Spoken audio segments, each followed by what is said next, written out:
Phil Hoskins is back from Atomic Eagle, and we're speaking about the re-release of a feasibility study for the Muntanga Uranium Project located in Zambia. Phil, welcome. Would you please explain to our viewers why you are re-releasing this feasibility study now? Yeah, thanks for having me. It's an ASX compliance thing, really, that the previous owner of the asset, GoviEx, was a Canadian-listed company, and they released the feasibility study in March 2025. When we listed in late 2025, we weren't able to publish those results of that previous study until we'd undertaken an independent engineering review.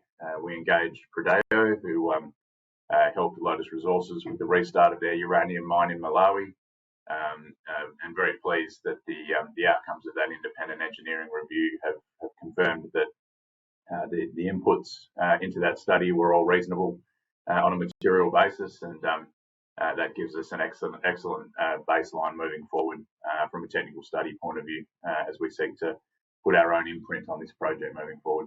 Tell us, what are the highlights in this study? Yeah, I think the highlights of the study and the technical highlights of the project is it's a very simple mining operation, open pit, bulk tonnage, low strip ratio. The recoveries are very simple, so simple heap leach operation, recoveries exceeding 90% in around 21 days, so very quick leach kinetics as well. And from a processing point of view, the acid consumption is also very low, so around 20 kilograms per tonne, which is a big operating cost for these heap leach operations. So that's 2 to 3 times lower acid consumption than some of our peers.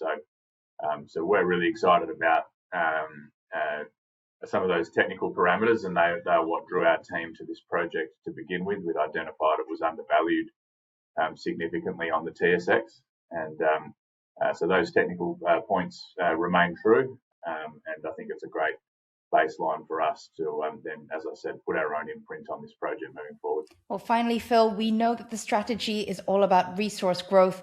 Can you tell us, where is that growth coming from? Yeah, so the previous study was 12 years mine life at 2.2 million pounds per annum, and we felt that project scale is too small. We want to build a 4 to 5 million pound operation, and there's already a lot of places where that can come from. So the previous study only included Dibwe East and Muntanga deposits, and it only included the measured and indicated components of those, and that was an NI 43-101 thing. There's around 7 million pounds of inferred resources in those deposits. We can infill drill those and they would become feed. There's also 3 satellite deposits that make up about 9 million pounds that, whilst an assessment was done on those deposits and they were cash flow positive, there was a simplification of the operating strategy, which is what led the company GoviEx to only talk about the 2 central deposits. So yeah, you bring in those satellite deposits, and again you've got additional feed, and of course our announcement yesterday, a 24% increase in the resource. Again, these are inferred resources, so we would need to do more drilling, infill drilling, and also the economic studies around them. But we've already got a lot of the resources that could feed into a larger scale project. But on top of that, and as we've talked about regularly, the real plan is resource growth. We're looking to at least double the resource this year, and we're kicking off an exploration program later in March, which will be the largest program the project's seen in almost 20 years. And that's where we're going to see a lot more of this growth come from to be able to feed into that much larger production throughput. Well, Phil, thank you for today, and we're certainly going to be keeping in touch as that drill program gets kicked off soon.